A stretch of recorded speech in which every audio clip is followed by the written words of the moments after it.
two of the program, ladies and gentlemen. Tobin and Leroy here with you. Who we got there? Got a couple of little loose cannons in there. Woo. I think between him and who's our young fella? Bo Nix and Xander. That's my two favorite guys. Bo Nickel? Yeah. Bo Nickel? Yeah. Bo Nix. You called him Bo Nix. It's close. Oh, did I? Bo Nickel. He does have those wrestling ears, though. They tough called Tobin Bo Thickle.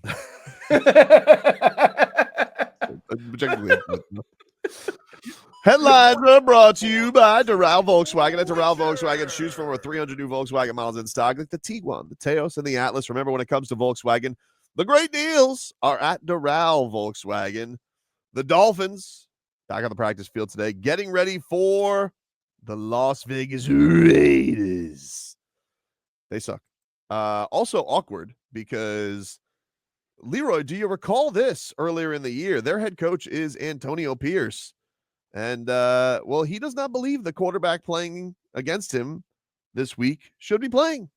A broader question. I don't know if you watched the game last night, but saw Tua suffered another concussion. When you have players, not every player is different, but when somebody has a history of concussions, do you handle that any differently as a head coach? I'll be honest, I'll just tell him to retire. It's not worth it. It's not worth to play the game. I haven't witnessed anything like I've seen that's happened to him 3 times. Scary. You can see right away the players' faces on the field. You can see the sense of urgency from everybody to get Tua help. I just think at some point, he's going to live longer and he's going to play football. Take care of your family. And while it may seem like that was in good intentions, maybe all along it was to lead to this Week 11 matchup. He didn't want to face him. I would say this is that as a player, I think we need to do a better job of understanding the position that Tua was in and respecting, what we've gone through, right? For other players to tell somebody what they should or shouldn't do, when nobody said that when T.O. had to sign a release to go out there and play with a pin in his ankle, the Super Bowl. You see what I'm saying? There's been a lot of situations where, and I get the head injuries are different, and that's the hot topic right now. But as a player, I understand, why you do it. And everybody make it about the money. Oh, you got plenty of money. You don't do it because of the money. The money confirms what you're doing, but you don't do it just for the money. And I think other players who understand that should probably be a little more sympathetic to what Tua was going through and the decision that Tua had to make. I mean, nobody said that when who's the linebacker who had a stroke with Teddy Bruschi? Teddy Bruschi.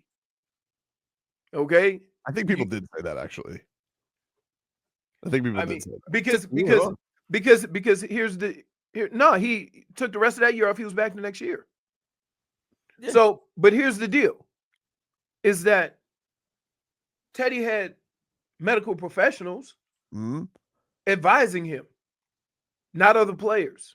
I don't think Antonio Pierce cares at all. I think he just wanted to face Skylar Thompson. Tobin, Leroy, did you not hear what Tobin said? I think he just wanted to face Skylar Thompson. That's what that was all about. I listen, he didn't give a rat's ass about Tua's health. He didn't care. He's got Gardner Minshew, and he wanted a fair fight. You forget who you're dealing with, Leroy. You're giving a true, profound, concise, accurate, detailed account of what players. He doesn't want to hear that. He wants to hear that Antonio Pierce was scared of Tua. I think he is scared of Tua. Why else say it? No head coaches say something like that. Vlad, I knew that. I knew that, but I have to be me, right? I can't buy into that craziness, right? That man. Hey, let me ask you a question. What? You think any athlete out there is afraid to face any other athlete? He's not an athlete. He's a coach now. Even more so. You think he afraid? You think he gonna ever say to anybody, "Ooh, that Tua, he scares me." I think they were fresh off a win against the Ravens, okay? And he looked at that schedule. He goes, "Hey, that's a win. That's a loss in Miami. I really wouldn't want to play Tua again." I should say that he's going to retire. That will be an awkward conversation before or after the game. Not really, because Tua, because again, I'm actually surprised nobody asked Tua about it yesterday. Here's what Tua's gonna say. You ready? He's gonna say, "Look, everybody had their opinion as far as I'm concerned, but it was my decision." That's it. I think what Tua should do. Okay. Say, "Keep your name out my mouth." No. Here's what you do is, all right, we got to bring back something that isn't really allowed anymore, but we got to bring it back. Speaking of TO, we need to bring back the touchdown prop. And so what we do is Tua, he throws a couple tutties against the Raiders, Leroy, and then I want Tua to take out one of those canes, but the ones with like the tennis balls on the bottom of them, and I want him to walk by Antonio Pierce with his back kind of hunched, you know? That won't create a fight. Or somebody plants a wooden rocking chair in the end zone for Tua, and somebody and then Tyreek comes and puts a blanket on him, you know? What? Oh, all of a sudden we can't bring back props? You want to bring a rocking chair on the field? I think that'd be funny. That would be funny. What is wrong with you? Why man? not? We just unveil it. Like, where do you get a rocking chair from? Like the rocking chair is just right there. Look, in the tunnel, and the minute he scores, easy answer. Comes. Oh, okay. You think it's not easy? Okay, here's all we got to do. We hail Zach Sealer to take his pickup truck. I'll be like, and Tua calls him up. Hey, Zach, I got a great idea. So I'm going to throw a couple tutties today against the Raiders. I need you to stop by Cracker Barrel. Get me a couple rocking chairs at the front, you know? Just, throw him a couple extra bucks right there. Just take the display model.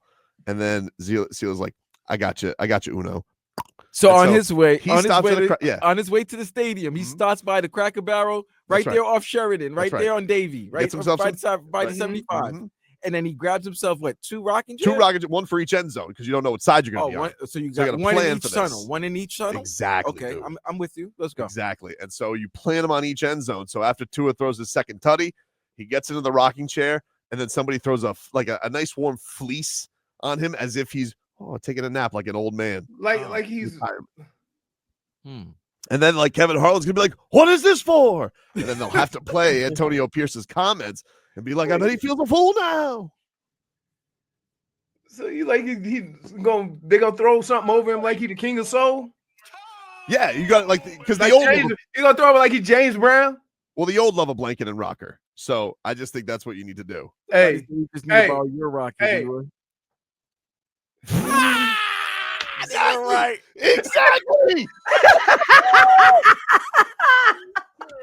Don't tell me to retire. You retire from coaching, Antonio Pierce. I always like a little something on my legs. I don't know what it is. We'll take a quick break. Back after this. It's Wednesday. It's presented by WQM and Edmore Sawgrass Auto Mall. Join us November 20th at a new location. Tabacón Cigars and Spirits at Plantation Walk.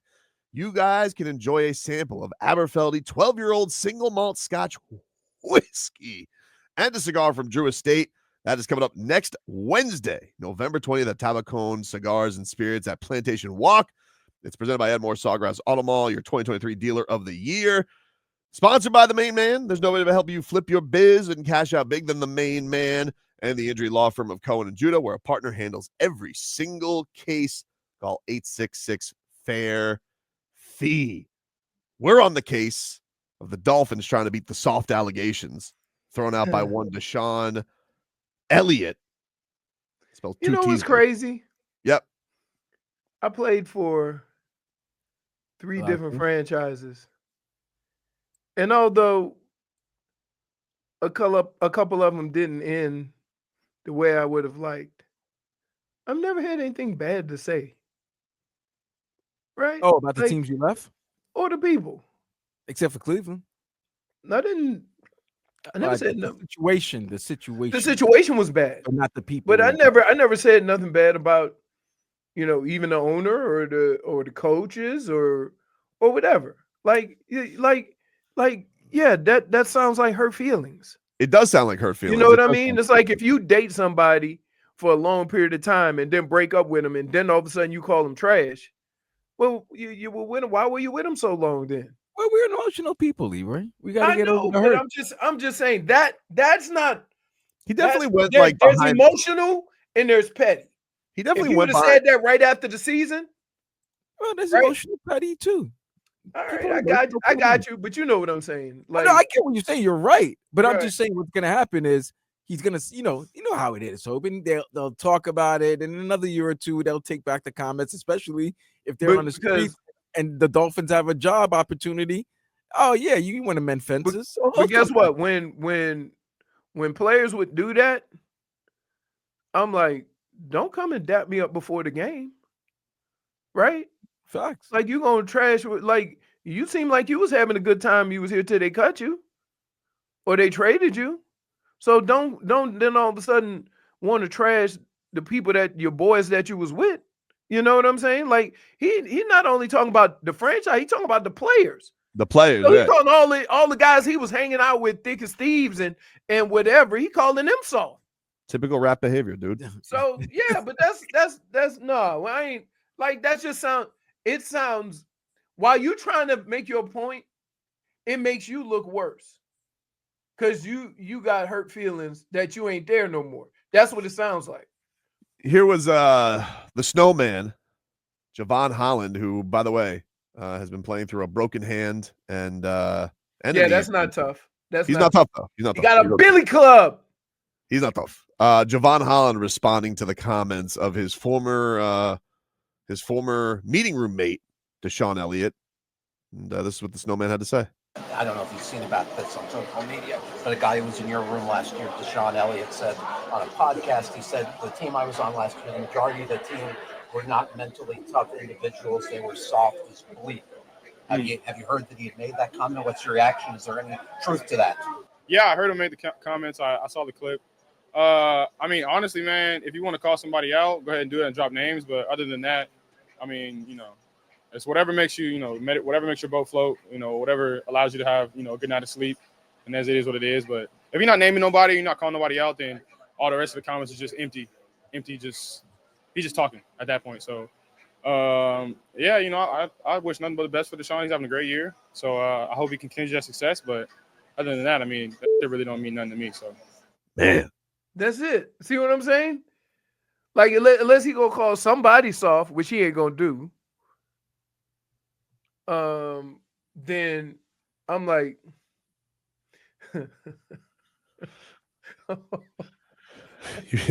hey man, he had 2 busted knees, Vlad. I'm just saying, man.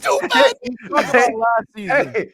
Hey, all I know wow. There was more Kia Hollywood appearances than games last season. So is you saying that he played more with Hockman than he did with Deshon Elliott last year? I think his Dolphin teammate last year was Channing Crowder. I don't like that. I'm just saying. No, I'm just saying. If he's talking about last season, that's the only thing he can talk about. I think the thing is just like, look, it's not something that hasn't been thrown at the Dolphins. Hell, Poyer said it, nicer coming into the year, and they talked about the whole bully mentality thing. I think if anything, like, look, bulletin board material, even if it's from a team you're not playing, I think Mike McDaniel could probably use this as fuel in a positive way.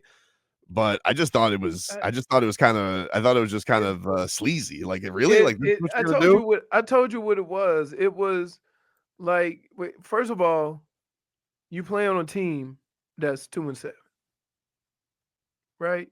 2-6. So 2-6. So my question to you is, how tough have you been? Who? Oh no, not him. Now he's on the Steelers. He's on the Steelers. Oh, you talking about? He was why we talking? Yeah. He was talking about. Never mind. No, yeah, but still, it just seems like, like, again, I went from a terrible team when I was in Baltimore to a team that ended up in the NFC Championship game, and another team that went to the playoffs. But none of your teams were ever labeled soft. Huh?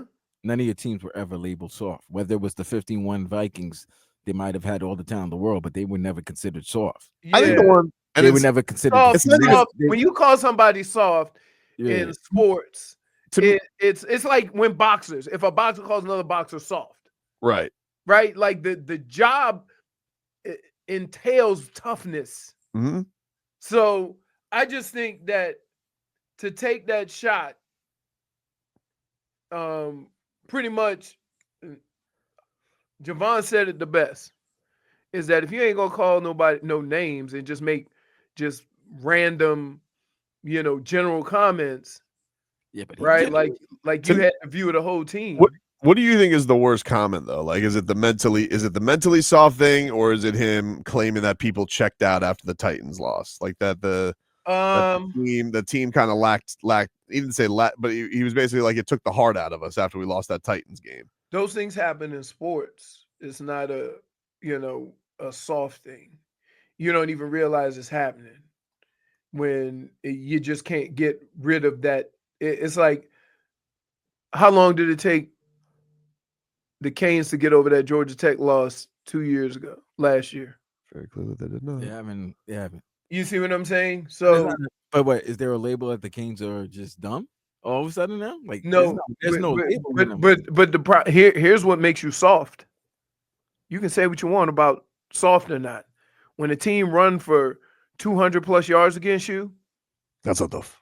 That is the definition of soft. No matter how you put it, how you put it. But there was definitely there was definitely issues in that defensive room last year too. Like they didn't seem to love Vic Fangio, or maybe Deshaun Watson, or maybe Deshon Elliott thought there was too much whining from the guys who because everybody was kind of at a spot where Xavier Howard's come out publicly against Vic Fangio. Javon Holland very clearly didn't like him. Jalen Ramsey very clearly didn't like him. Maybe he's one of those guys like, hey, shut up, let's do our job. I don't know. Maybe that didn't go well with him. And a guy like Mike Tomlin, very clearly that guy is no nonsense. Everybody kind of falls in line with him. That's just how it rolls. And I think maybe what it was is very clearly the guys in the defense were not happy with how it was being run last year. Right. But to put that on Mike McDaniel when in the end they got rid of the coach. Right. But he wasn't there. Well, he wasn't there for them getting rid of him. And also maybe the defenders, I think there's probably part of them that looked at the offense and be like, oh, the offense gets input. The offense gets to say this. And it's kind of like, the players get a big say in it. And maybe Deshon Elliott looked at all of the Dolphins whining and he's like, this is soft, man. Why are we being such crybabies all the time? I don't know. Not to piggyback on your I would say this, though. For as much as the defense complained, they were not bad last season, which is top 10 defense. That's what I'm saying. Which is crazy. That and so as an athlete, sometimes I'm put in a position where I feel that I'm not able to do what I do best. But if your team is having success, you kind of have to eat it. That's the only problem I had with the way they were going back and forth with Vic Fangio, is that you can say what you want about Vic Fangio, but it's not for lack of production. Yeah. I give you a perfect example. Nick Saban was the defensive coordinator when I was in Cleveland with Bill Belichick. They hated him. Top 5 defense every year. Hated him, though. They all cried like babies when he left. You see what I mean? That's a case in point. Like Fangs, right? Everybody hated Fangs, but guess what? Fangs had you as a top 10 defense, and what's his name? Elliott could be talking. It's easy to talk now when you see that the Dolphins were struggling. Fangs has a top 5 defense with Philadelphia, and you're on a team. His credentials are tried, right, man. Like you can't. We can say that it didn't work well for whatever reason, but the guy is credentialed as a defensive coordinator. But Nobody can say otherwise about that. And the guy literally was playing with dudes off the street by the end of the season. And Elliott now is on a Steelers team that's in the playoff hunt, that was in first place, half game behind the Ravens. So it's easier now to talk when you're seeing success and the team that you left is struggling. But we got a big MMA card coming up this weekend. All right. You don't want to be tapping out in the bedroom, dude, all right? You need to be able to go the distance and finish the old rear naked poke. That's why you need to try Blue Chew. Blue Chew is a unique online service that delivers the same active ingredients as Viagra and Cialis, but don't do that face, Leroy. Viagra and Cialis, but in a chewable form and at a fraction of the cost. Now you can chew it and do it. Did you just accuse somebody of doing a rear naked poke? He just said rear naked poke. That's a new definition of ground and pound now. That's the point right there, Vlad. Whether you're married, you're looking to spice things up, or you're single, you're trying to impress somebody new, you want to feel like a champ, try Blue Chew. And I got a great deal for all our listeners out there. You guys can try Blue Chew for free when you use the promo code SHOWPONY at checkout. Use the promo code SHOWPONY at checkout. You're paying just $5 for shipping, but you are getting your first month of Blue Chew for free. So go to BlueChew.com, use the promo code SHOWPONY. You're getting that first month for you for free. And speaking of MMA, the great Chris Weidman's going to join us next. Back after this.